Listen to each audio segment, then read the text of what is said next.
Hey y'all, welcome back to the channel. Can we talk with Monique? I am Monique. Thank you so much for joining me today. So I wanted to give you an update on this story that I did on the lady who lost her house to her HOA, her homeowners association. They foreclosed on her house, Miss Rogers, and I wanted to find out some more information. So what I was able to find out is that she did go to court and she lost the first round, meaning they did not rule in her favor, and she is now appealing. So I went and called her previous lawyer that was noted in the news broadcast, and they were nice enough to give me her new attorney because they are appealing this case. And her attorney's name is Quentin Bird. I placed a call and email out to him, seeking to get some more information and facts about the case. Not so much as what's happening with what he can't talk about, but the facts behind the case and trying to see if I can get an interview. My goal is to keep this particular case in the headlines, keep it trending, keep it out there in social media, and hopefully a larger YouTuber will come and follow up on the story and keep it out there.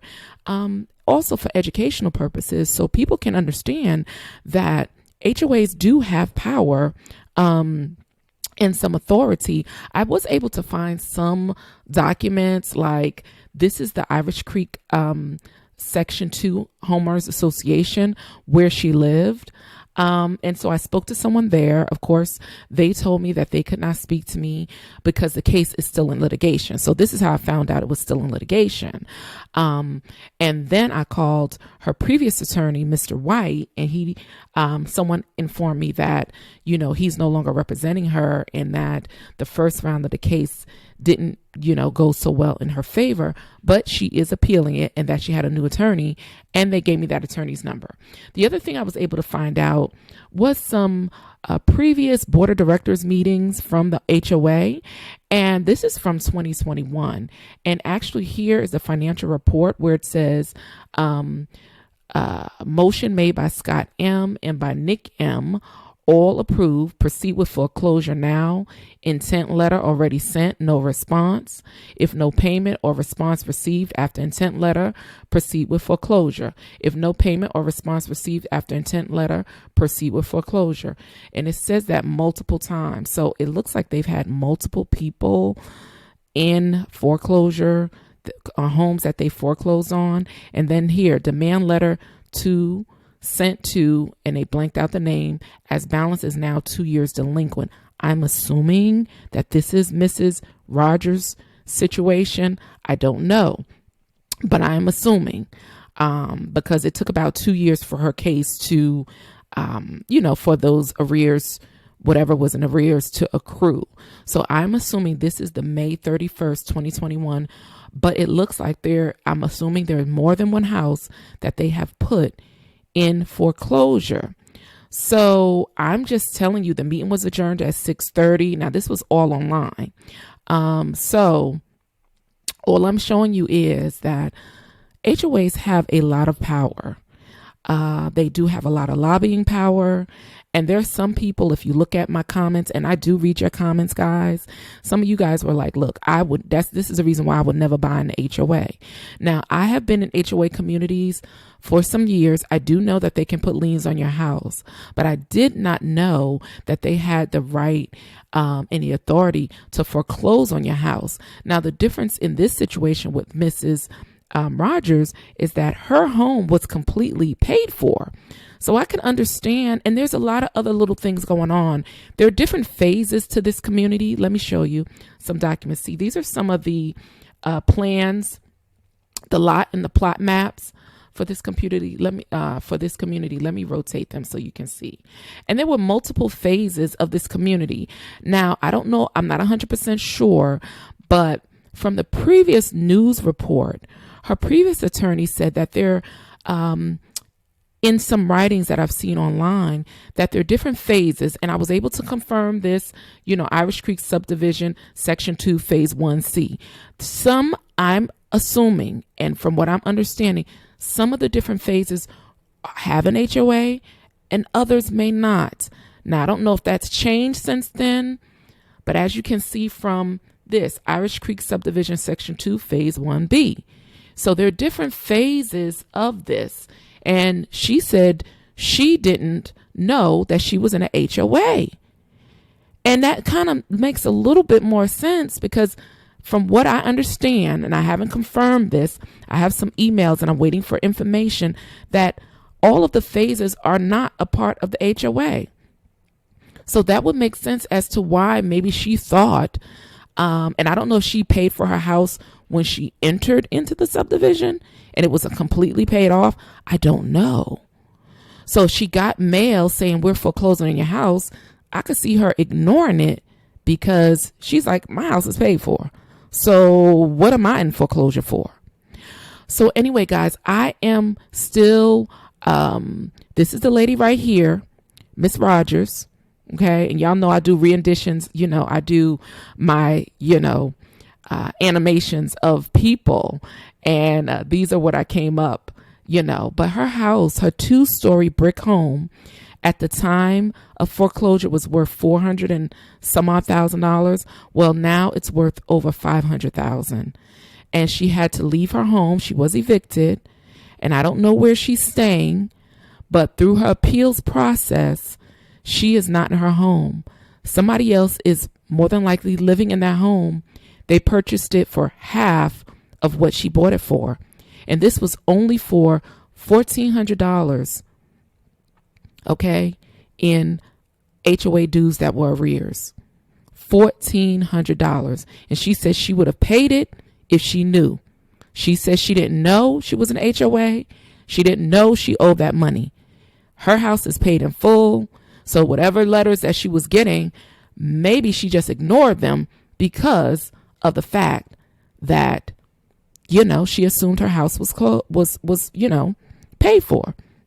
So guys, I am awaiting and I'm hoping that her attorney will maybe, get approval from her. If I could do like a Zoom interview with her to see where she's at, what's going on. Not so much as all the details, because I know some cases, but just the facts of the case. I will go into Pacer and look, see if I can pull up some documents. And I just want to keep this kind of trending. So that way, when her case does come up, I don't know how long, because I know once you appeal, it takes time and years sometimes. But this is the process that she has to go through to try to get her home back. She has to pay the legal fees. But if she does win on appeal, I'm sure she'll be able to get all of that money back if and only if she does win. So guys, this is a story that I want to keep in the forefront. Housing should be an essential right. This woman paid her house off, a feat that a lot of us, don't always do. And the fact that she was foreclosed on is really, really sad. But I think we can also take this as a learning opportunity to find out what happens, what things we need to do to stay up to date with. And one of the things I know is join your HOA and check out, because if she had gone to the meetings, she would have seen her name and documentation on those papers. So I don't think she was, and I don't think, it's just my belief, I don't think she participated in her HOA, but she didn't know she was, according to her, she didn't know she was an HOA. So I can't, fairly say she didn't participate. She didn't participate in something allegedly she didn't know about. But if you are in a subdivision and there's an HOA, start going to your meetings, because had she gone to the meetings, she would have seen her name on those documents. But she didn't show up because she said she didn't know. And allegedly her neighbor, and I tell you, people are just foul and crooked. If I was in a subdivision with somebody and I saw their house was being foreclosed on, no, you want to mind your business and not say anything.